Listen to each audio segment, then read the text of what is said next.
National Intelligence Security Charge. Does anybody know what the that means? They say the National Intelligence Service is gonna come get me. Tell them come find me. I ain't scared of them. Shout out. So guys, we've just uncovered a shocking update about Johnny Somali. And this might be the most serious one yet. This time, it's not just public outrage. South Korean prosecutors have revealed that Johnny Somali could be charged under the national security law. Yes, you heard that right. In South Korea, provoking North Korea or making political statements in support of the North while on South Korean soil isn't considered free speech. It's treated as direct threat to national security. And Johnny did exactly that. He mocked the Korean War, disrespected its victims, and made comments that could be interpreted as praising the North, all while live streaming from South Korea.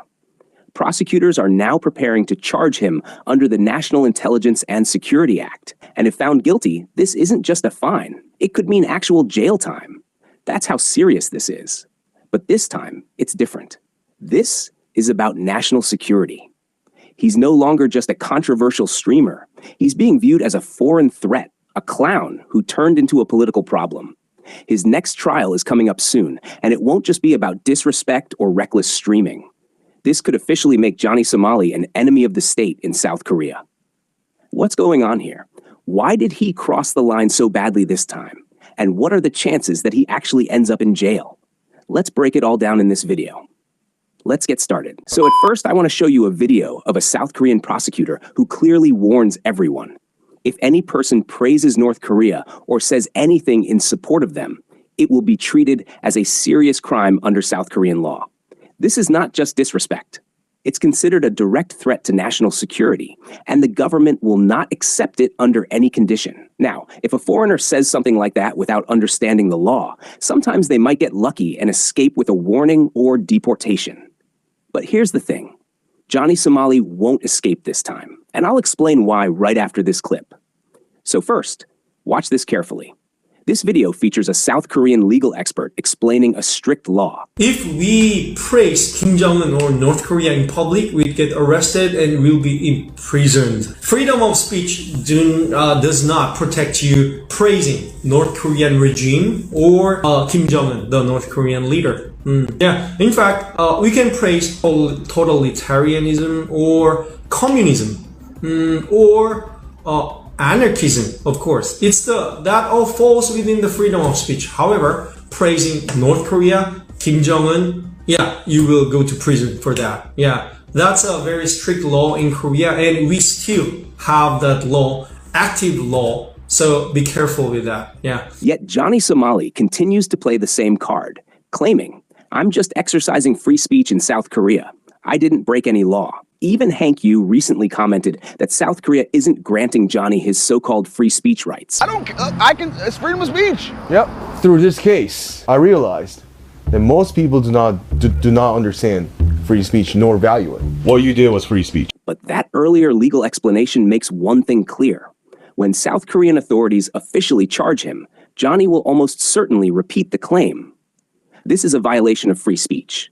I'm being silenced. But here's the truth. According to South Korean prosecutors, this is not free speech. This is a crime, and this clip proves it. So now listen carefully to what the prosecutor says next. This isn't about opinions. This is about national law.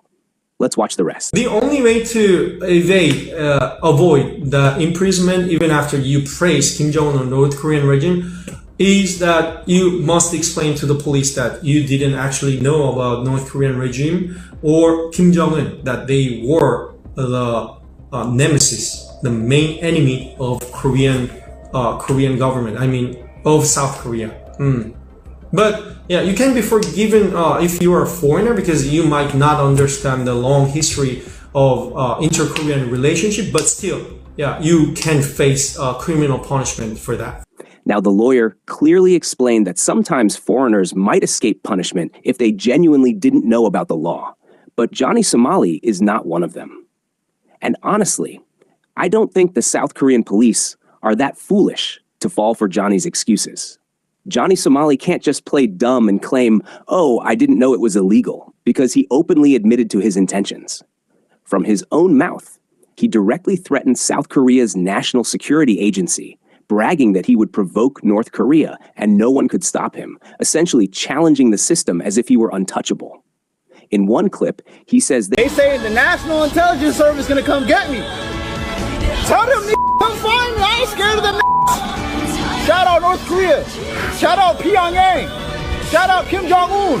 That's my till the day I die. South Korea. And it didn't end there.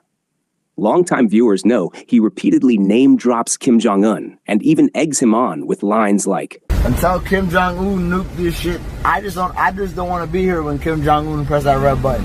They nuke this shit so shit turn to Fallout New Vegas. No, please, Kim Jong-un, press that button. As I've said in most of my previous videos, Johnny Somali should have been held accountable a long time ago for the things he said about South Korea and the way he disrespected the country so aggressively. But until now, no real legal action was taken. But this time, things are finally changing. Now that South Korean prosecutors are officially concerned about the situation, there's a real chance that Johnny Somali could finally be charged under South Korean law. And let's not forget, he disrespected the Comfort Woman statue, one of the most sensitive and emotional symbols in South Korean history. Then he had the audacity to say, oh, this is just freedom of speech being restricted. At one point, Johnny Somali even went near the North Korean border and said, I think North Korea is fascist, but at least they're honest. South Korea is secretly fascist because they take silly actions when I make fun of their statues. Thank the Lord, thank God. Shout out Kim Jong-un, shout out Pyongyang. I'm gonna tell y'all one thing. The reason why I respect North Korea is because they're dystopian. They are a, fascist place, but they don't lie about it. South Korea is just as fascist. You just lie about it. I touched the statue, so you guys are trying to silence me, murder me, and then jail me. So, I might as well be in North Korea. As you can see, the evidence is undeniable. Johnny Somali repeatedly provoked North Korea, made multiple threats, mocked South Korea's national security, and crossed every possible line, yet the authorities took no action against him for a long time. Why? Because Johnny plays this game very smart. He knows how to act dumb when it matters. He even said it himself. When detectives questioned him, he stayed silent. He didn't reveal anything. He just acted like he didn't understand. That's what makes him dangerous. He's not just some clueless streamer. He's a performer, a manipulator. Everyone knows he's a good actor when it comes to escaping consequences. National Intelligence Security charges. Anybody know what the that means? I got interrogated 2 days ago. It's March 6th. The detective looked me in the eye and he said, Johnny, do you know where North Korea is? I said, it's the dumbass guy, like, north of here? Like, straight up, I told homie. I said, north of here? Like, what are you talking about? North of here? Like, this is a stupid ass question. And then he asked me, what's your relationship with North Korean communists? I said, right to remain silent. So as you just saw, Johnny Somali is basically buying and selling South Korean people in just seconds. Yes, I'm totally shocked. Is it that South Korean intelligence can't even figure out Johnny Somali's strategy? And if they don't put heavy pressure on him to plead guilty, then Johnny Somali will continue acting like a clever man, which he actually is not. Then again, you see new charges come up, but Johnny Somali still doesn't plead guilty. And that's the main point here. South Korean authorities should definitely take this issue seriously and make sure Johnny Somali faces the consequences for this. And if the South Korean people and authorities don't make a clever move now, then I'd say Johnny Somali might actually be more clever than South Korea itself. What's your opinion on this? Let me know.